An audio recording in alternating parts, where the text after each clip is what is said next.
हाय, मेरा नाम श्रेष्ठा है और आज जो मैं आपको टॉपिक पढ़ाने वाली हूँ, वो टॉपिक आपके लिए इम्पॉर्टेंट बहुत ज़्यादा है क्योंकि बहुत ज़्यादा ये एग्ज़ाम में पूछा जाता है।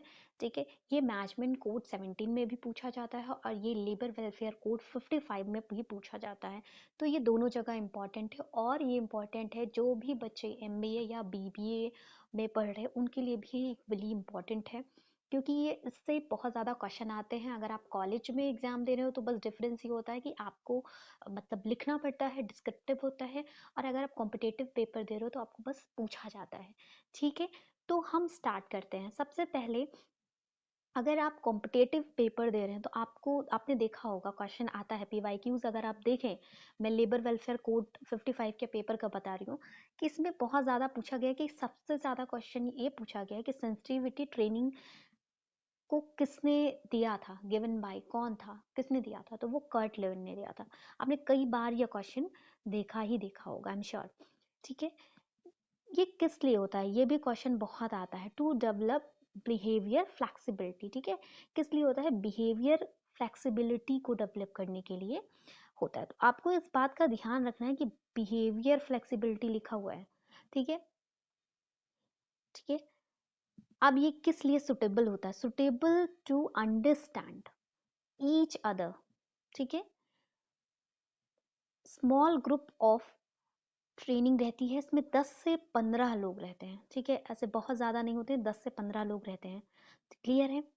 ठीक है, अब 3 टाइप की सेंसिटिविटी ट्रेनिंग होती है आपकी। कौन कौन सी होती है? 3 टाइप की sensitivity, stranger lab, cousin lab, family lab. आपको लैब देख के कंफ्यूज नहीं होना है। ठीक है, इसे लिखा हुआ, आपको ऐसा कंफ्यूज बिल्कुल भी नहीं होना है।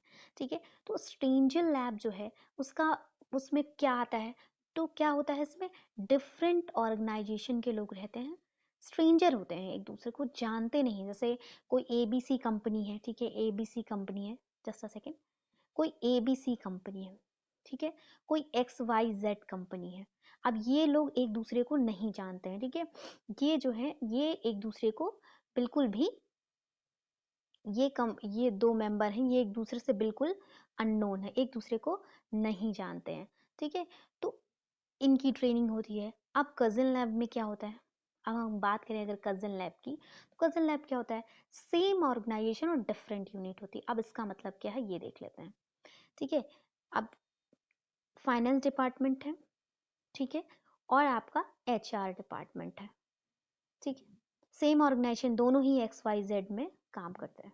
फाइनेंस का भी बंदा और ये एचआर का भी बंदा, दोनों काम करते हैं। ठीक है, अब सेम ऑर्गेनाइजेशन लेकिन क्या है, ये फाइनेंस का है और ये एचआर का बंदा है। ठीक है, फैमिली लैब क्या होता है, सेम ऑर्गेनाइजेशन और सेम यूनिट, ये सबसे आसान है।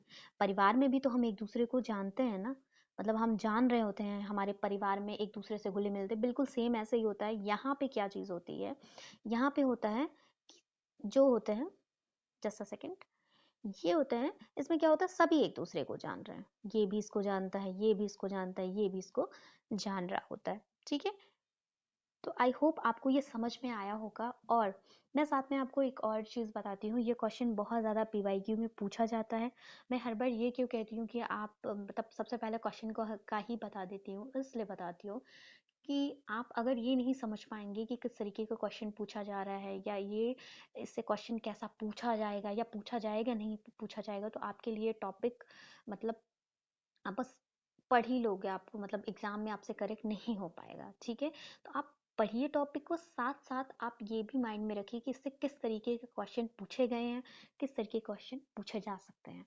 ठीक है, और साथ में मैं आपको एक और इन्फॉर्मेशन देना चाहती हूँ, मैंने एक 100 डेज 100 टॉपिक की सीरीज शुरू की है, specially labour welfare code 55 subject के लिए, जहाँ पे मैं 100 दिन के अंदर कोशिश करूँगी कि आपको 100 ऐसे टॉपिक बताऊँ, 1 मिनट के अंदर कोशिश करूँ कि आपको बता दूँ, एटलीस्ट आप उन टॉपिक्स के बारे में जान जाओ और उसे पढ़ो, ताकि आपके लिए एग्ज़ाम क्वालिफाई करना इजी हो जाए, क्योंकि अब सिर्फ 100 दिन रह गए हैं। तो आई होप आपको समझ में आया होगा। तो पढ़ते रहिए, हंसते रहिए, मुस्कुराते रहिए और अपना ध्यान रखिए। Bye bye.